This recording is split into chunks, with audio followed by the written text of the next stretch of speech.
Bom dia, professoras. Bom dia, colegas. Espero que todos estejam bem. Então, eu vou apresentar o capítulo 6 e 7, né, que respectivamente são comunicar-se e interagir com os alunos, e o de tutoria. O primeiro, então, eu vou apresentar alguns dos principais pontos que apareceram no texto, que são as classes numerosas, o estilo de liderança assumido pelo docente, o clima em sala de aula. Enquanto que no capítulo 7, então, que é o de tutoria, eu vou apresentar os diversos tipos de tutoria, as funções do tutor universitário, dilemas da tutoria universitária, condições de exercício da tutoria e a tutoria como império pessoal dos docentes universitários, certo?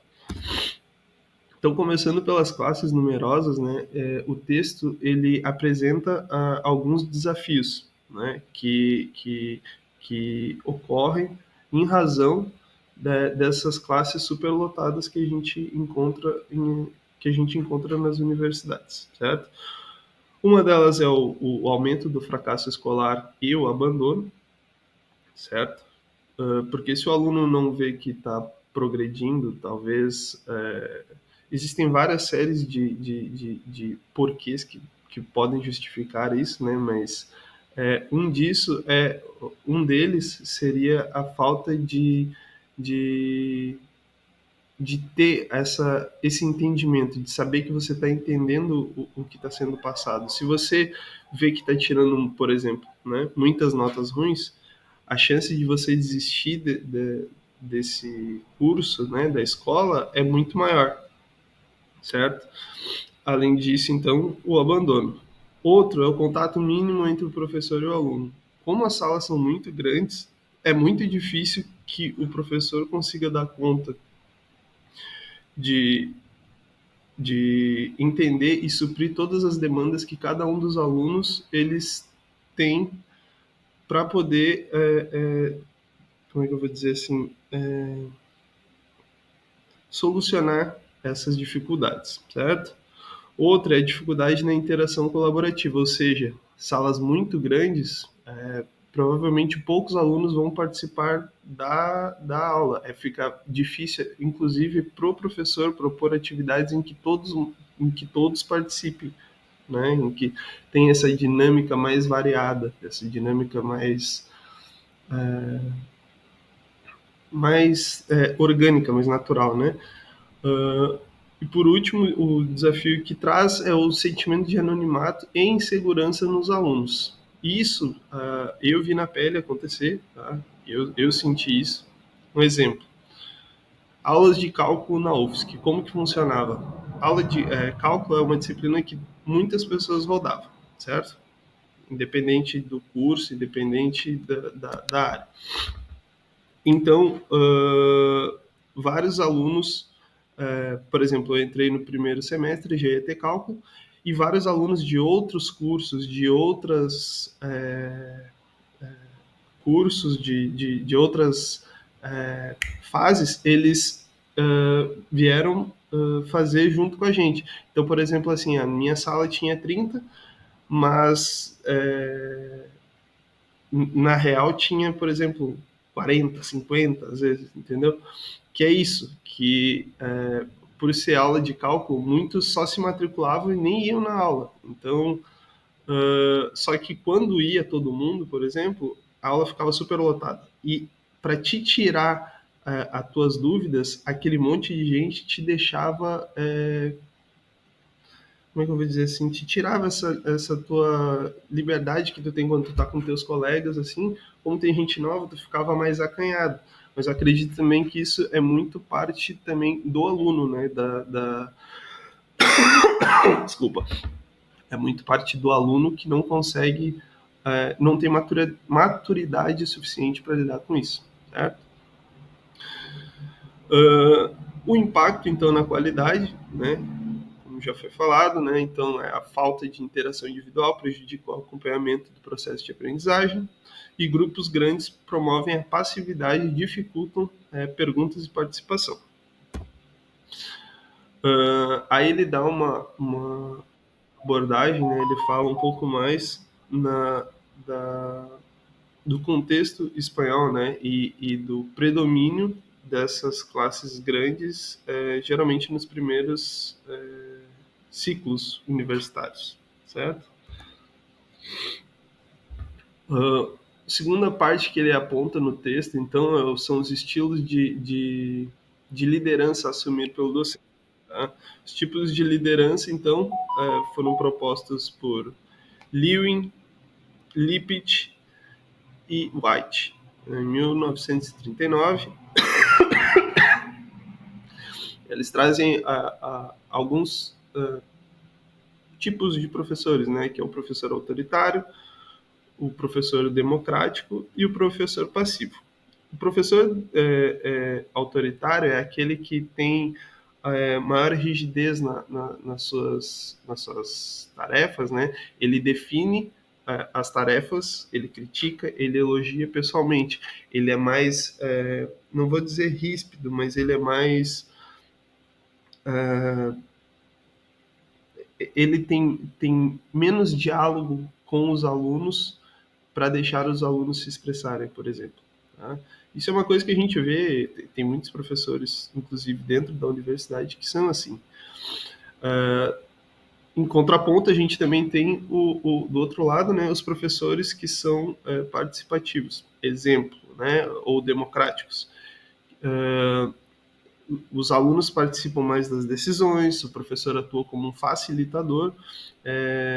Também a gente encontra esse tipo de professor na universidade, é aquele tipo de professor que promove o debate, que ele quer que o aluno tire suas próprias conclusões, que o aluno tenha mais liberdade de participar. E também tem o professor passivo, que é o professor que apenas reage àquilo que lhe é solicitado. Por exemplo, ele vai lá, vai dar sua aula, se ninguém fizer nenhuma pergunta, tá tudo certo, e ele vai para casa. Basicamente é isso. Um exemplo aqui eu citei de professor autoritário, do clipe do Pink Floyd aqui, um professor autoritário, né, que aparece no clipe. Como professor democrático, eu dei a ideia do professor que aparece no filme Sociedade dos Poetas Mortos, que é protagonizado pelo Robbie Williams, um baita filme. E passivo eu não trouxe, mas eu trouxe para mim um dos melhores professores que eu tive na vida, que foi o professor Pierre. Quem teve a oportunidade de ter estudado com ele, acho que aproveitou muito. E eu acho que é isso. Mas ele é um caso à parte, porque ele não é nem muito de um lado e nem muito do outro, mas ele também não é passivo. Ele seria como se fosse o meio termo entre o diretivo e o participativo, certo? Aqui, o texto apresenta outras classificações, né?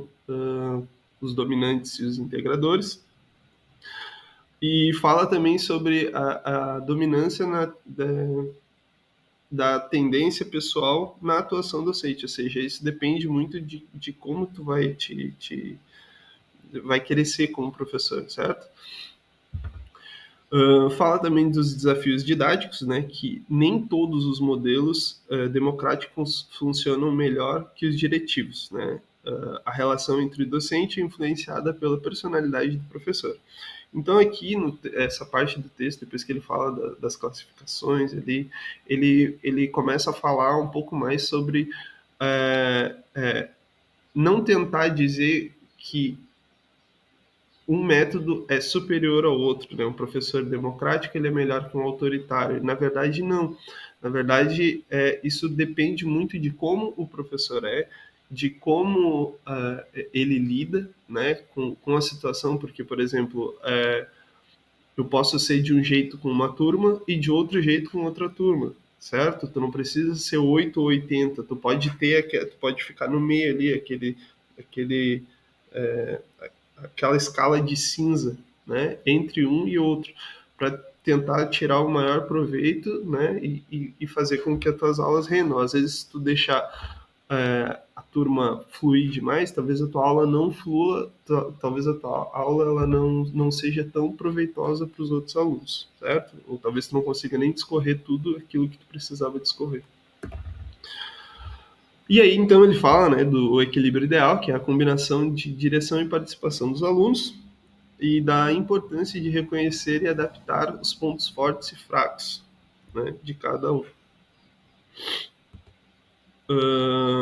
O clima, né, ele fala então também um pouco do clima de sala de aula, e aí ele explica basicamente o conceito de clima, né, que ele envolve dimensões afetivas e organizacionais, e ele influencia na qualidade de vida e na produtividade de professores e alunos. Então, o clima de sala de aula é aquele, pô, tu sabe que tu vai ter, pô, que legal, vou ter aula de educação física, pô, tu já vai mais empolgado, tu já sabe que vai ser legal, tu já sabe como vai ser, tu gosta do professor, ou não, né? Eu vou ter aula de física, pô, meu professor é chato, aquela aula não rende, não sei, sabe? Então, seria mais ou menos isso, certo? Então, o texto aborda ainda uma análise desse clima em sala de aula, né, que é uma evolução de modelos globais para perspectivas detalhadas e o uso de questionários e outras metodologias para avaliação, certo? Aí, para os instrumentos para essa análise, então, eles utilizam alguns instrumentos, né, que foram os que apareceram no texto, que é o X e o SES. A Work Environment Scale, que analisa relações interpessoais, autorrealização e estabilidade ou mudança, certo? E o SES, que é o Classroom Environment Scale, que é uma versão adaptada do S para o ambiente de aula, utilizado na Espanha como EAE, ou Escala de Ambiente Escolar, certo? Aí aqui eu trouxe duas partes desses instrumentos, certo? Ainda dentro de clima em sala de aula, então ele falou um pouco das dimensões avaliadas. E essas dimensões elas passam por implicação, afiliação, apoio do professor, orientação à tarefa, competitividade, ordem e organização, clareza nas normas, controle do professor. Então essas são basicamente as dimensões que são avaliadas dentro desses instrumentos e avaliadas dentro com relação a com esse clima em sala de aula. O quarto ponto, então, seriam os diversos tipos de tutoria, né, já referente ao capítulo 7, que vai falar necessariamente de tutoria. E o primeiro ponto que o texto aborda é como a tutoria, como ela é função do professor, como isso é uma atribuição que cabe a ele, né? Ou que deveria, pelo menos, né? Então, ele diz que, basicamente, todos os professores atuam como tutores, orientando os alunos em suas aprendizagens. Fala também que a tutoria complementa a instrução, oferecendo orientação formativa, certo? Então, essa parte do texto, ela é um pouco mais... como que eu posso dizer assim, um pouco mais diretiva, né? Ela meio que dá algumas, não são orientações, mas são algumas visões de como seriam essas funções do professor, certo? Aí ele passa para a próxima parte e ele dá alguns tipos de tutoria, né? Que seriam a tutoria formal e especializada, né? Onde alguns contextos demandam tutores designados para supervisionar grupos ou alunos individuais. Exemplo, fazer aula de inglês com um tutor, né? Hoje, por exemplo, a gente tem acesso a alguns, eu não vou citar nomes, mas a gente tem acesso a alguns cursos de inglês, onde a gente tem tutores que são nativos da língua, ou seja, que eles moram em outros lugares e conseguem dar uma visão diferenciada desse contexto para te ensinar um pouco melhor do que se tu estivesse fazendo com uma grande turma, por exemplo, certo? E esses tutores, então, eles lidam com o processo dos alunos e questões administrativas. Essa parte de questões administrativas a gente já pode, inclusive, essa segunda parte, né, a gente já pode, inclusive, trazer aqui para o Cefid, né? Por exemplo, os orientadores, eles te norteiam para aquilo que tu precisa fazer, sendo, por exemplo, qual tipo de resolução tu precisa ler para determinada atividade, horas, como, por exemplo, como que tu vai fazer o teu trabalho para passar pela comissão de ética, certo? Então seria esse tipo de orientação, além de orientar para ti conseguir escrever o teu texto, talvez de uma forma mais didática, uma forma melhor e mais compreensível, certo? Então a gente tem ainda a tutoria na educação à distância, né, que eu, como eu já falei ali, dá para ser, como exemplo, aulas de inglês, né, onde os tutores eles desempenham um papel vital no apoio aos estudantes em programas de ensino à distância, eles oferecem suporte específico durante o processo de aprendizagem. Então a gente pode citar aqui cursos em EAD, por exemplo, como o Descomplica, tem cursos à distância, tá? Onde também tem uma aula com tutores, né? A tutoria em período de prática, então, que seria o segundo, né? Esse acontece durante estágios ou práticas, né? Onde os alunos podem ter tutores na universidade e da instituição que realizam suas práticas. Isso apresenta desafio em termos de seleção, formação e atuação dos tutores. Eu acredito, não sei se está certo isso, mas ao meu ver seria como se fossem os estágios da licenciatura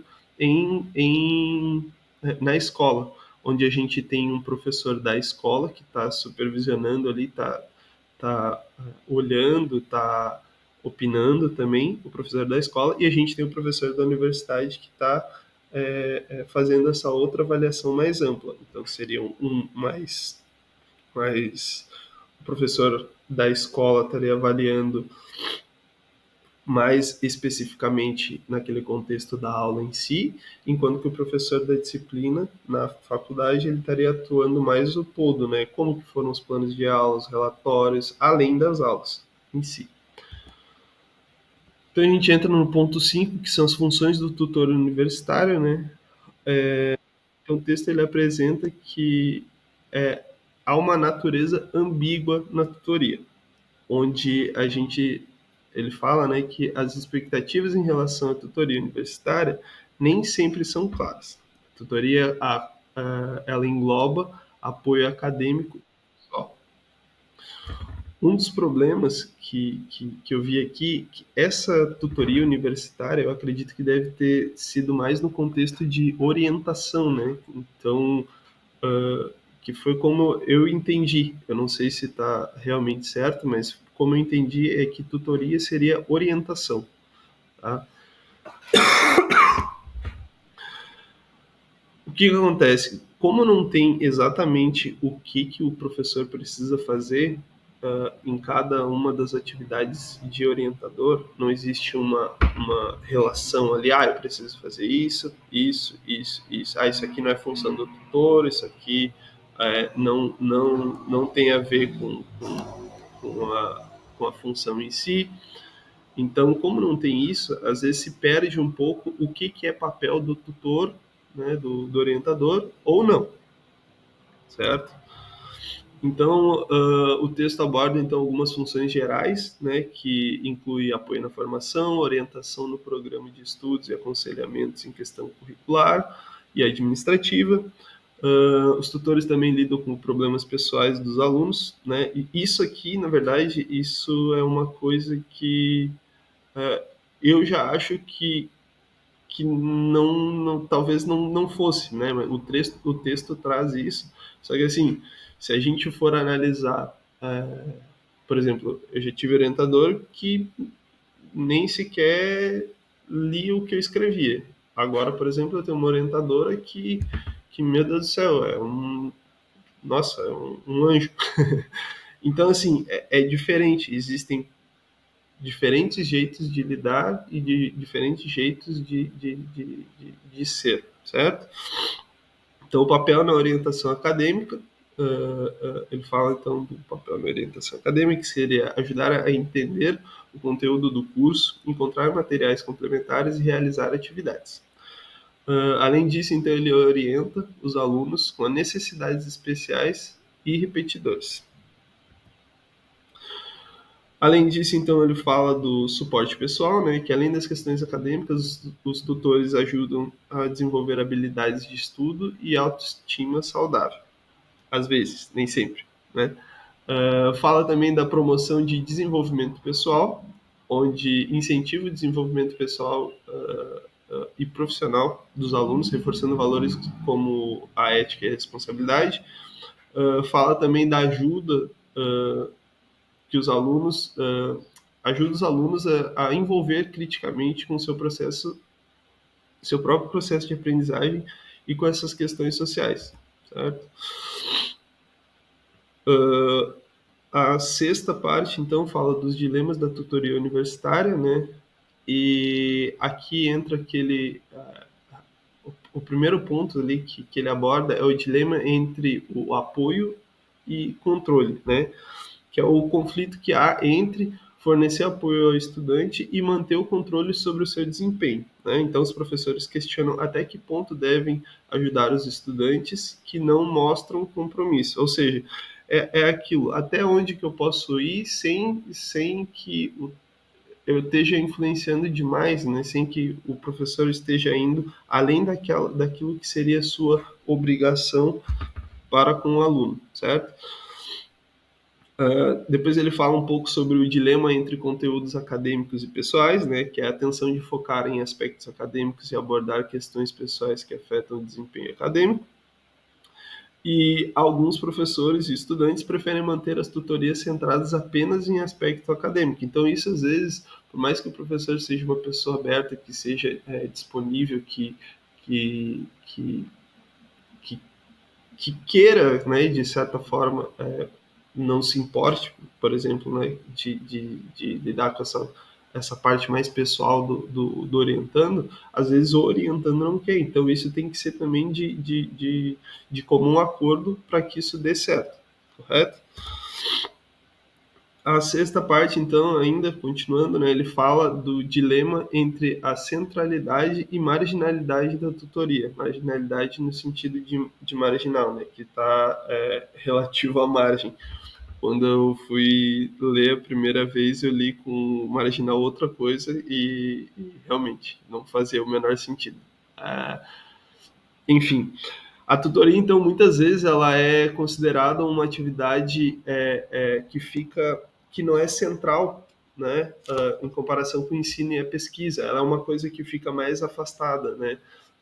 A falta de conhecimento institucional, a cultura, afeta a importância da eficácia da tutoria. Ou seja, o professor, ele tem, eu não sei como funciona aqui, mas, por exemplo, na UFSC, o professor ele tem um PAD, certo? Ele tem que ter tantas horas de pesquisa, tantas horas de extensão e tantas horas de ensino, que seria as aulas, né? Então, o professor ele precisa ministrar essas coisas. As horas de orientação, o professor se o professor não quiser orientar ninguém, não tem problema, entende? A universidade em si, ela não cobra isso. Por quê? Porque ele precisa cumprir dentro dessas questões. Por exemplo, aula, ensino, né? Ensino vai ser só atividades de ensino. A atividade de extensão, tu pode estar fazendo diversas atividades de extensão, não precisa, por exemplo, a UFSCal não cobra que a atividade de ensino ela seja remunerada. Então, tem vários professores que têm atividades de extensão, por exemplo, que tem só ele, tem só um professor, mas não há alunos envolvidos, não há outros professores envolvidos. Isso, para mim, é uma brecha que a universidade deixa, mas que daí também tira essa importância que poderia ser dada à orientação de alunos, né? A essa tutoria, certo? Ah, a sétima parte, então, ele fala das condições de exercício da tutoria, né? Ele começa falando, então, do conhecimento do papel do tutor, né? Que é a falta de preparação específica para ser um tutor universitário, a necessidade de programas de formação e recursos para melhorar as habilidades dos tutores. Então, o que ele fala? Ele fala, primeiramente, que o professor, quando ele entra na universidade, ele não tem um curso que ele faz para aprender a ser orientador, né, para aprender a orientar. Ele vai fazendo basicamente por aquilo que ele passou, acredito, né, que por aquilo que ele já teve durante a vida acadêmica dele. Então ele vai tentar seguir aquilo que ele aprendeu para conseguir colocar isso em pauta. Claro, né, levando em consideração as suas próprias experiências que ele teve, né? Estou dizendo que a gente tem que ser igual ao orientador, mas a gente com certeza vai levar muito daquilo que a gente teve, né, para a nossa vida, para quando a gente for ser orientador, a gente vai levar muito do que a gente teve na nossa caminhada para lá, certo? Outra coisa que ele fala é das condições dos materiais, né, que seriam a disponibilidade de tempo, espaço adequado, gestão do número de estudantes por tutor. Né, que daí seria o quê? Por exemplo, tem aqueles professores que tem um monte de orientando, e às vezes ele consegue dar conta.